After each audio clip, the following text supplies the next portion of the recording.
Sportive, acteurs du monde des médias, membres du gouvernement, tous ont rehaussé de leur présence le lancement de la première journée internationale du sport féminin dans les médias français. Ces 24 heures dédiées aux sportives sont à l'initiative du Conseil supérieur de l'audiovisuel français. Cette rencontre est pour moi l'occasion de rappeler la place importante, essentielle même, qu'occupe le sport dans l'activité et les missions du CSA. Cette place est à la mesure de l'attachement très fort du public, mais aussi à celle des enjeux multiples de l'exposition du sport dans les médias audiovisuels. J'ai été étonnée par le paradoxe entre la réalité des chiffres et la volonté des médias de valoriser le sport féminin. Une sous-médiatisation difficile à comprendre, car en France, 51% des femmes pratiquent une activité sportive, un problème auquel le gouvernement veut apporter des solutions. Je veux dire, c'est toute une stratégie que nous portons au sein du gouvernement aujourd'hui avec le CSA et avec le mouvement sportif. Surtout une histoire sans doute avant tout, et puis une organisation aussi des médias qui a toujours été tournée vers avant tout le sport masculin, les performances du sport masculin. Il y a un combat qui est ancien, mais aujourd'hui on veut faire sauter ce plafond de verre, on veut faire bouger les lignes, les faire bouger à l'occasion de cette journée, mais bien au-delà, dans des actions qui sont construites dans la durée. Et je crois que c'est important pour nous de voir qu'il y a une réponse de l'ensemble des médias avec nous, national, aussi à l'international. C'est important pour nous de voir que nous ne sommes pas seuls et que le relais avec le CSA est aujourd'hui vraiment une force supplémentaire qui nous est donnée dans cette stratégie que nous partageons avec la ministre des Droits des Femmes. Ah non, mais que les choses soient claires, à chaque fois qu'on a diffusé du sport féminin, on s'est rendu compte que ça avait un succès considérable. Regardez le football féminin par exemple. En plus, il se trouve qu'on a quand même des championnes, qu'elles sont bonnes, qu'elles sont agréables à voir jouer, qu'il y a une vraie éthique du sport. Donc il n'y a pas de doute à avoir sur le fait que ça marcherait, que ça ferait même un tabac. La question à se poser, c'est pourquoi est-ce qu'on n'offre pas ça au public? Pourquoi est-ce que le sport féminin aujourd'hui représente seulement 7% du sport transmis à la télévision? Pourquoi est-ce qu'il est essentiellement diffusé sur des chaînes payantes et donc pas accessible pour le grand public? Mais moi je pense que quand on connaît son sport, on le connaît très bien qu'on soit une femme ou un homme. Donc c'est vrai que quand on entend Najat nous dire qu'il y a seulement 20% à la télévision de femmes, je trouve pas ça normal.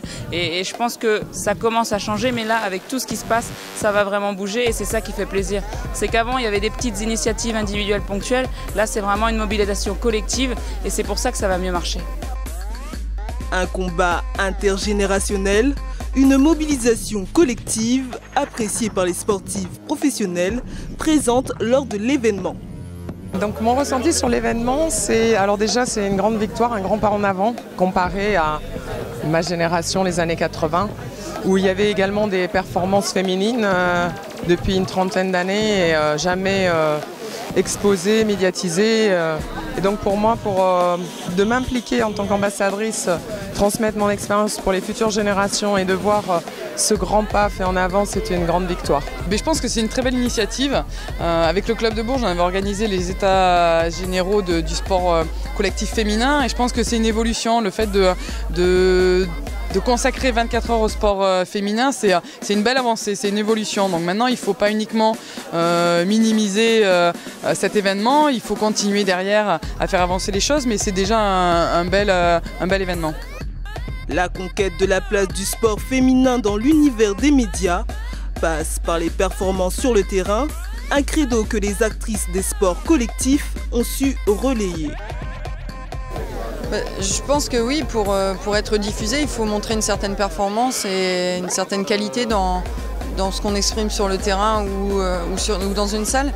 Maintenant, au regard de tous les exploits qui ont été réalisés dans le sport féminin, je pense que la médiatisation aurait pu être plus importante. Après, je comprends aussi que le manque de l'environnement, le manque de personnes dans les gradins font que c'est difficilement diffusable parfois pour les médias, mais voilà, je pense vraiment que c'est un travail qui doit se faire en collaboration et améliorer l'environnement d'un côté et encourager les médias à nous suivre de l'autre et ça permettra une meilleure diffusion du sport féminin. Pour lutter contre ce problème, les différentes fédérations ont opté pour une féminisation des rouages des organes sportifs.